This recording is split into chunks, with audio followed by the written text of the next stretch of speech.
हर कोई अपनी माँ जिसने हमें जन्म दिया है उससे बहुत प्यार करता है, क्योंकि उसने हमें बोलना सिखाया, चलना सिखाया, हमें पाल पोस कर बड़ा किया है। माँ हमारी सारी गलतियों को माफ करके हमसे सिर्फ प्यार करती है। हम हमेशा चाहते हैं कि माँ की सेवा करें, उसे सारी खुशियां दें, और इसलिए हम हमेशा कोशिश करते रहते हैं। लेकिन हम हमारी दूसरी माँ जो हमेशा हमारा ख्याल रखती है, जो हमें जीने के लिए हवा, पीने के लिए पानी, रहने के लिए जगह देती है, हम कितनी भी गलतियां करें, हम इस माँ को कितनी भी तकलीफ दे, वह कभी हमसे नाराज नहीं होती। कभी उसने हवा पानी देना बंद नहीं किया। हम उसे कैसे भूल जाते हैं? हम उसके बारे में क्यों नहीं सोचते? मैं बात कर रहा हूँ हमारी दूसरी माँ, धरती माँ, द मदर अर्थ के बारे में। इंसान डेवलपमेंट के लिए जो चीजें कर रहा है, उससे धरती पर रहने वाले अन्य जीव जैसे कि पेड़, पशु, पक्षी, सबको तकलीफ हो रही है। उनका जीना मुश्किल हो रहा है, और इन सब से धरती माँ बीमार हो रही है। धरती माँ ने हमारे लिए बहुत कुछ किया है। अब हमारी बारी है कि हम उसके लिए कुछ करें,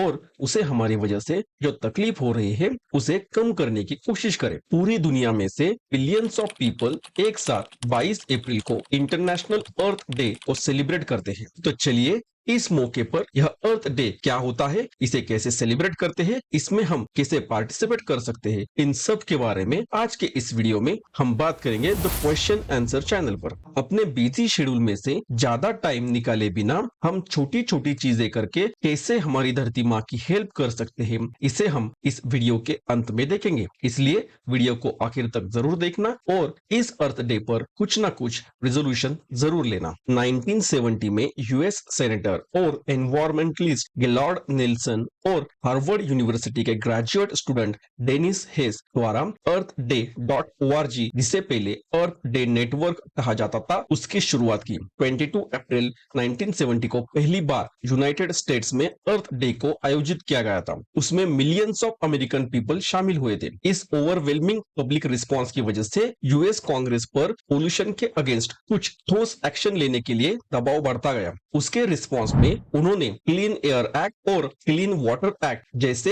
ऐतिहासिक कानून को पास किया। इस सक्सेस की वजह से इस अर्थ डे को मॉडर्न एनवायरमेंटल मूवमेंट की शुरुआत समझा जाने लगा, और हर साल यूनाइटेड स्टेट्स में इसे सेलिब्रेट किया जाने लगा। 1990 आते आते यह एक ग्लोबल इवेंट बन गया, और अब इसमें लगभग 193 देशों के 1 बिलियन से ज्यादा लोग शामिल हैं। 2010 में इस ट्रस्ट की शुरुआत इंडिया में भी हुई, जिसमें इंडिया के अलग अलग लोगों तक पहुंचने के लिए डिफरेंट प्रोग्राम्स का आयोजन किया गया। हम सब लोग हमारे और हमारे बच्चों के फ्यूचर के बारे में बहुत सोचते हैं, वह अच्छा हो इसलिए हम पैसों को सेव करके रखते हैं। अपनी और बच्चों की हेल्थ अच्छी रहे इसलिए हम कुछ गुड हैबिट्स डेवलप करते हैं। लेकिन क्या हम हमारी अर्थ के बारे में कभी सोचते हैं? अगर अर्थ का एनवायरनमेंट अच्छा नहीं रहा तो हम और हमारे बच्चे फ्यूचर में कैसे सर्वाइव कर पाएंगे? हम हमेशा यह बोलकर इस बात को टाल देते हैं कि हम इसमें क्या कर सकते हैं। यह सब चीजें हमारे हाथ में नहीं है। इसी बात को जानकर एक मिशन के साथ अर्थ डे को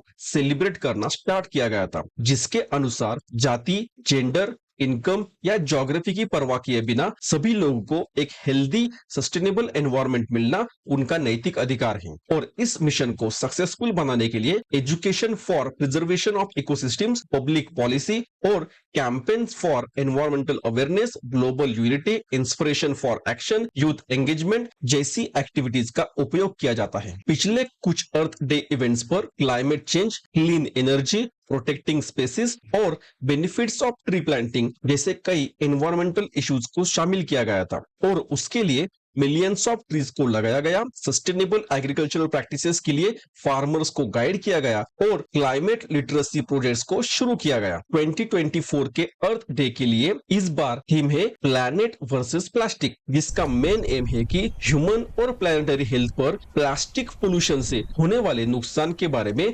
अवेयरनेस बढ़ाना, जिसमें सिंगल यूज प्लास्टिक को समाप्त करने और उनके उपयोग के लिए रिप्लेसमेंट खोजने का आह्वान किया गया है, ताकि उन्हें जल्दी से समाप्त किया जा सके। ऑफिशियल अर्थ डे ऑर्गेनाइजर्स earthday.org 2040 तक प्लास्टिक उत्पादन में 60% की कमी की वकालत करके प्लास्टिक मुक्त भविष्य की दिशा में काम कर रहा है।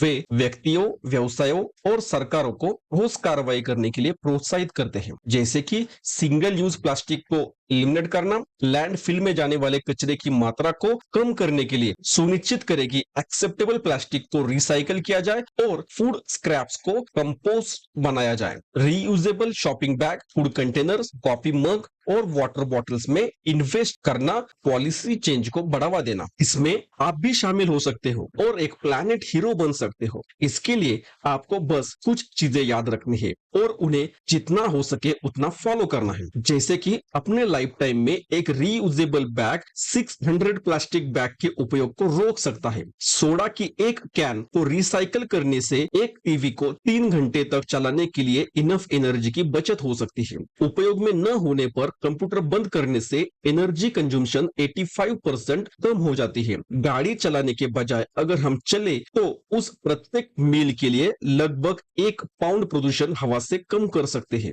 इसके अलावा आप भी अपना ज्यादा टाइम इन्वेस्ट किए बिना अपने प्लैनेट को सेव करने के लिए कुछ एक्शंस ले सकते हो, जैसे कि आप एक ट्री प्लांट कर सकते हो और सिर्फ ट्री प्लांट करने से काम नहीं होगा, तो उसे बड़ा होने तक उसकी देखभाल भी करनी होगी। जब जरूरत ना हो तब घर के लाइट्स और अप्लायंसेस को ऑफ करना चाहिए, क्योंकि बिजली यूं ही नहीं बनती, इसे हमारे आसपास की चीजों से बनाया जाता है, जैसे कि कोल, ऑयल या नेचुरल गैस, और यह सब चीजें क्लाइमेट चेंज में कंट्रीब्यूट करती है। वाटर यूजेस को भी कम करो, प्लैनेट सेविंग एक्टिविटीज में पार्टिसिपेट करने के लिए थोड़ा बहुत टाइम निकालो, और यह पॉसिबल नहीं है तो एटलीस्ट आप आपके आसपास के लोगों में इसके बारे में अवेयरनेस क्रिएट करो, उनको इस काम के लिए मोटिवेट करो, उनको पार्टिसिपेट करने के लिए बोलो, क्योंकि यह एक आदमी का काम नहीं है। जितने अधिक लोग इस मूवमेंट में जुड़ेंगे, हमारा प्लैनेट उतना ही बेहतर होगा। अगर यह वीडियो आपको अच्छा लगा और आप भी चाहते हैं अपनी धरती माँ के लिए कुछ करें, तो कुछ रेजोल्यूशन जरूर लें। मेरे वीडियो को लाइक करें, इसे ज्यादा से ज्यादा लोगों तक शेयर करें, और आपके जो भी ओपिनियंस है, आपकी कोई और आइडियाज होगी, उन्हें कमेंट में एक्सप्रेस करें। आपको ऐसे और वीडियोस देखना है तो मेरे चैनल को सब्सक्राइब जरूर करें।